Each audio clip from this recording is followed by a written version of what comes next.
Welcome back to another video of Evinrude Outdoors. I was working out in the shop today on some other motors, and a good friend and a customer that I did some work on their motor for, they dropped off this motor to me. And I was very surprised, and they said that they recently bought a new house, and this motor was left in the garage. He didn't know anything about it and knew I like work on these old motors, so I thought I'd take you guys along to see if we can get this one going. I looked up the model number. Now this is a 1967 Evinrude 9.5 horse sport twin. I never had or worked on one of these 9.5 horse before. I've heard some mixed opinions about them. It's an Evinrude, and how can I go wrong?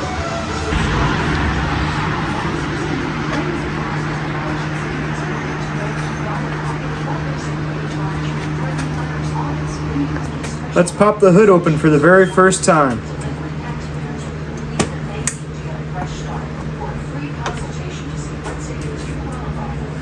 Wow, when we look at that, everything looks really complete. I've never seen one of these motors before, and it's kind of awkward that the carburetor's on the back. Even the fuel pump. It's a quite large motor. I've never tried to roll this one over before, so let's see how it feels.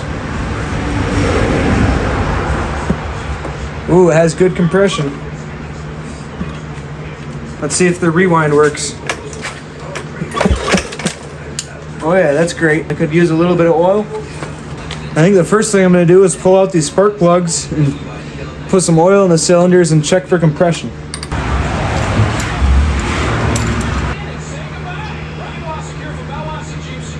Spark plugs don't look too bad. It's pretty cool. There's a little plastic sealed tube that I think somebody put in here to put some extra shear pins in. That's pretty cool. Good idea. I'm going to spray a little bit of oil in the cylinder since we don't know how long this thing sat.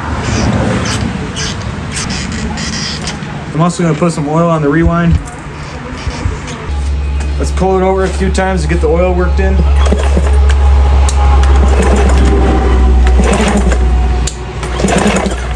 I could almost guarantee that we have good compression, but let me check and make sure.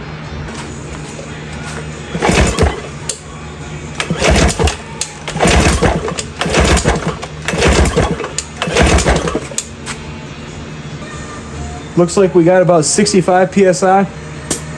Let's check the bottom now.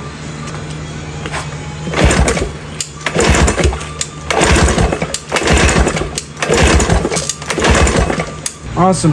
And it also looks like we have 65 PSI on the cylinder. We have the exact same PSI on both cylinders, and I think that should be good enough to run. I'm going to put the plugs back in and we'll check for spark.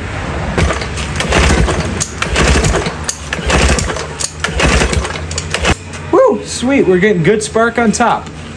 Let's check bottom.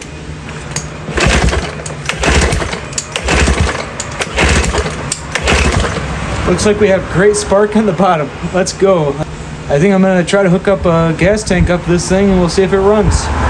Let's go ahead and put this thing in the water for the first time. Let's hook the gas up for the first time. Put choke out.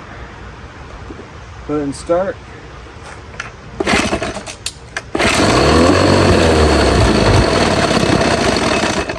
Huh.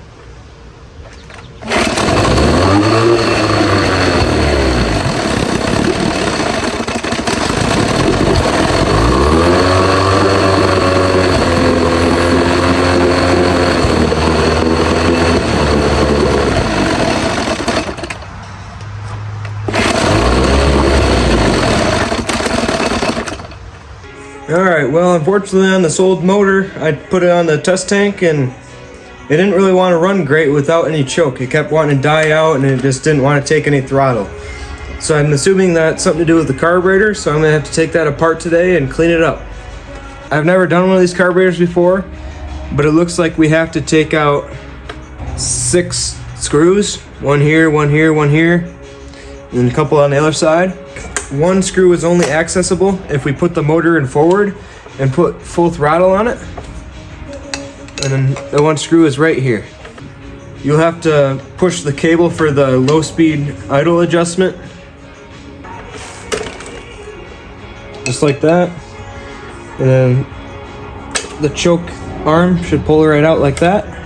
Now I will start taking the screws off. Correction, there are only 5 screws. Don't forget to remove the fuel line.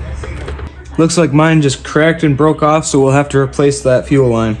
Now the carb should be able to lift right up. Just like so. And here's your carb. First thing I'll do is remove the low speed jet. Just like that. Set that to the side. Now I'll go ahead and remove the 4 screws to separate the 2 halves of the carburetor.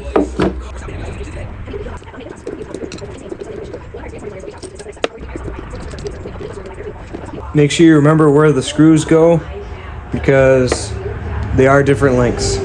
Now the 2 parts of the carburetor should be able to separate. Just like so. Looks like we have some sediment on the bottom of the bowl.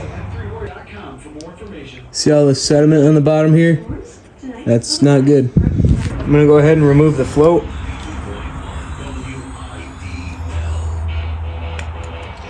Now all you diehard outboard fans, I know you're going to tell me I should have got a rebuild kit, but a lot of these outboards that I work on, they just need a cleanup. And I'm not too particular on how it runs. If it runs good and all the carburetor components are good, then I don't need to replace them. You can see here is the original cork float, and many people will tell you that you need to replace them because they're garbage. In my opinion, every one that I've taken apart with a cork float has always worked. There's your needle, seat out. I can already tell you the seat is all gunked up. Then I'm gonna go around and spray some carb spray in our carb.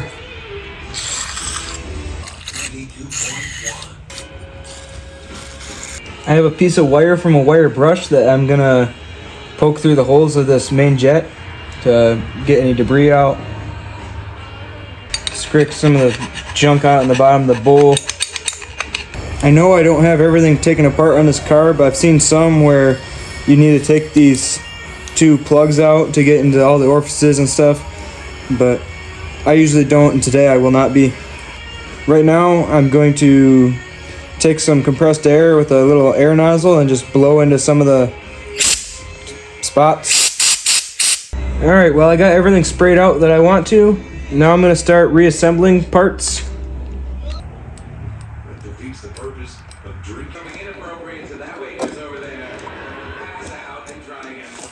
Alright, once you clean your low speed jet, you can screw it back in. Turn it all the way in gently. Take a marker and make a mark anywhere on it. And we're going to turn this 1.5 turns out. Now I'll go ahead and put this back on the motor and replace those gas lines. Well, I was able to get the carburetor back on, all the linkages hooked back up, and I put new gas lines on. I think we're ready to take this back outside and see if it'll run any better. Well, would you take a look at this, ladies and gents? I took the carb apart and cleaned it all up and hooked gas back up to this thing, and it runs like a dream.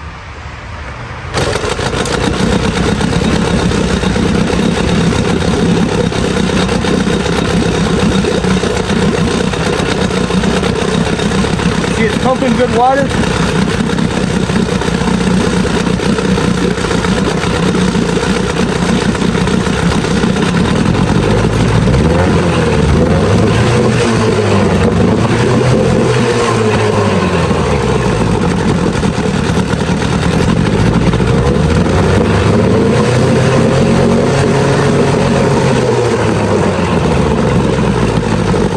Put it here.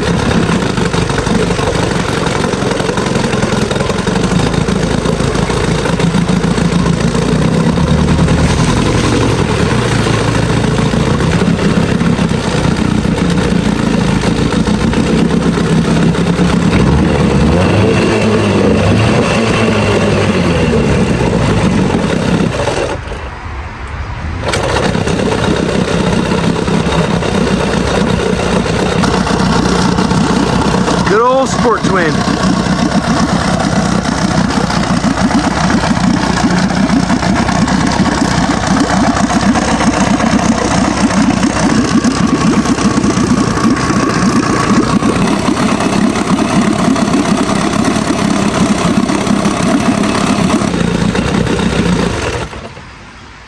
Well, the only thing I really got to do this is clean it up a little bit and change the gear oil.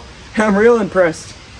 It's crazy how much difference carburetor cleaning can do to make these old engines run so much better. I'm thinking about taking it up north this weekend and trying it on a boat, so stay tuned for that. Goes to show you that these old motors are really easy to work on. I've never worked on any of these 9.5 horses before. With some prior knowledge to outboards, they're pretty much all similar and you can get them running really easy and cheap. Well, I hope you enjoyed this video. Thanks for watching, and please like and subscribe.